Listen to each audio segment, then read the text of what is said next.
সুদৰি তুই এটা কথা গম পোৱা নে নাই কে আজিকালি মোবাইল চাবই নোৱাৰা WhatsApp আৰু ফেসবুকত অকল মেট্ৰিক আৰু হায়াৰ সেকেন্ডাৰী এক্সাম বাতিল হোৱাই ফটো ভিডিও কি কৰিম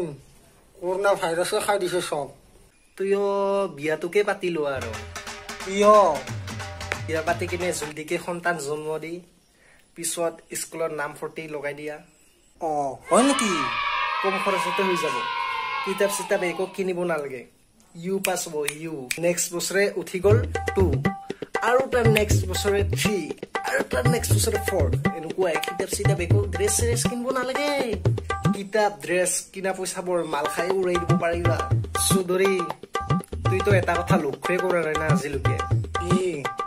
হায়াৰ সেকেন্ডাৰী আৰু মেট্ৰিক দিয়া ল'ৰা ছোৱালীবোৰ কিয় ইমান আনন্দ হৈ আছে জানা সিহঁতে কষ্ট পঢ়াকে নপঢ়াকে পাছ কৰিবই নাই সেইকাৰণে সিহঁতৰ বহুত আনন্দ সিহঁতে নিজৰ লাইফ নিজে বৰবাদ কৰি আছে জানানে নাই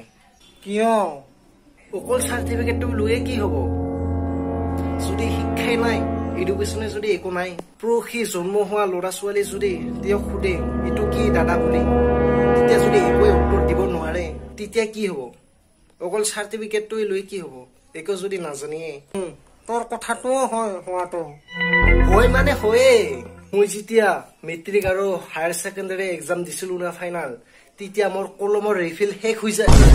মই নিজৰ হাত নিজে কাটি কিনে সেই হাতৰ তেজ লগত মই লিখা মানুহ তেনেকৈ পাছ হৈছো